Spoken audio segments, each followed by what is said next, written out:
अस्सलामु अलैकुम वरहमतुल्लाहि वबरकातुहू। उम्मीद करता हूँ कि तमाम हज़रात बखैर होंगे।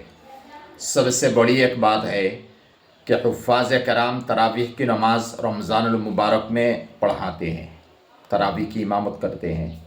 तो इस सिलसिले में सवाल आता है कि हुफ़्फ़ाज़ कराम को क्या पैसा लेना देना जायज़ है या नहीं।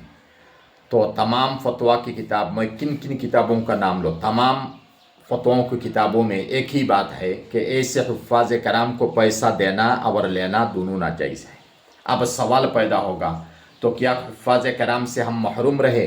हाँ, इसका जवाब ये है कि वह इलाका जिसमें हुफ़्फ़ाज़ कराम की कोई नीयत नहीं है कि मैं जाऊँगा मुझे पैसा मिल जाएगा, और पढ़ाने वाले मोहल्ला वाले उनको भी ये नीयत नहीं है कि हम उनको हुफ़्फ़ाज़ कराम को लाएंगे फिर पैसा देंगे, कोई लेना देना कोई नियत नहीं है और उसमें यह रस्म रवाज भी नहीं है, तो उस हालत में उस सोसाइटी में उस मोहल्ले में अगर हुफ़्फ़ाज़ को पैसा दे दे तो उलमा फरमाते जायज़ है। लेकिन वो उस जैसे जगह कहाँ मिलेगी, उस जैसे हुफ़्फ़ाज़ कहाँ मिलेंगे, इसलिए कि वो शाज़ व नादिर है। दूसरी बात, फ़तवा रहीमिया, फ़तवा महमूदिया और उस्ताद मोहतरम मुफ्ती सईद अहमद साहब पालनपुरी नव्वरल्लाहु उनकी बात, ये इस बात की तरफ इशारा करते हैं कि हुफ़्फ़ाज़ कराम को इमामत के तौर पर रखा जाए, इसलिए कि इमामत की उजरत जायज़ है।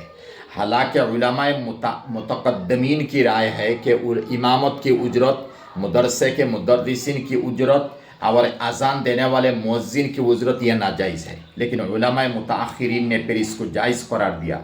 इस जायज़ को सामने रखते हुए वो उलमा फरमाते हैं कि हाफिज़ को इमाम बना दो, एक वक्त की इमामत की ज़िम्मेदारी उनको दे दो और फिर इमामत की ज़िम्मेदारी के मातहत उनको ये पैसा दे दो। ये ऐसा ना हो कि सिर्फ हुफ़्फ़ाज़ कराम आएंगे, हाफिज़ साहबान आएंगे और तरावी की इमामत फरमाएंगे फिर चले जाएंगे, वैसे नहीं, बल्कि इमाम बनाओ और इमाम बनाकर इनको उजरत दो, ये जायज़ है। तो लिहाजा हम इमाम भी नहीं बनाते, अल्हम्दुलिल्लाह बहुत से जगहों में बनाते हैं, इमाम नहीं बनाते हैं फिर हम उनको पैसा दे देते हैं, तो उस किस्म के पैसा देना और लेना दोनों नाजायज़ है। अब सवाल पैदा होगा कि हुफ़्फ़ाज़ कराम आलिम साहबान वो गरीब होते हैं कि वो पैसा से महरूम रहे, इन्होंने बहुत मेहनत करके कुरान करीम की तालीम हासिल की है। उसका जवाब ये है कि आप हजरात ज़रा ख्याल कीजिए, एक इमाम साहब को जब हम तनख्वाह देते हैं 10,000 रुपया, तो रमज़ान में कम अज़ कम इनको 50,000 रुपया दीजिए और हाफिज़ साहेबान एक हो, दो हो, तीन हो, इनको इमाम बना लीजिए और इमाम बना के इनको 50 या तो लाख रुपया दीजिए, तो अच्छी बात है। आप क्यों इनको पैसा नहीं देते? दूसरी बात, आप हदिया ज़्यादा देने की कोशिश करें। तो लिहाजा इन हाफिज़ साहेबान को जो गुर्बत के रहने वाले हैं, गुर्बत के शिकार है, उनको आम पैसे से महरूम ना करें।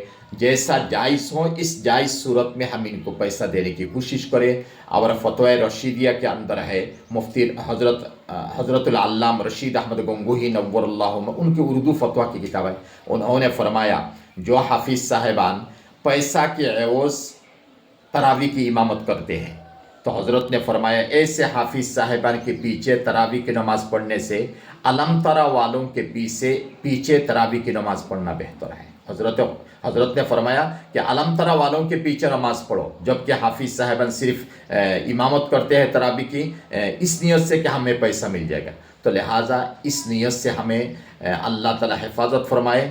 और हाफिज़ साहिबान से उम्मीद है कि मुझे आप हज़रत बुरा बाला मत कहिए, बल्कि आप इमाम बन जाइए, एक दो वक्त की ज़िम्मेदारी आप लीजिए, फिर आप लाखों रुपया लीजिए, अल्हम्दुलिल्लाह ये काफ़ी है, ये जायज़ है।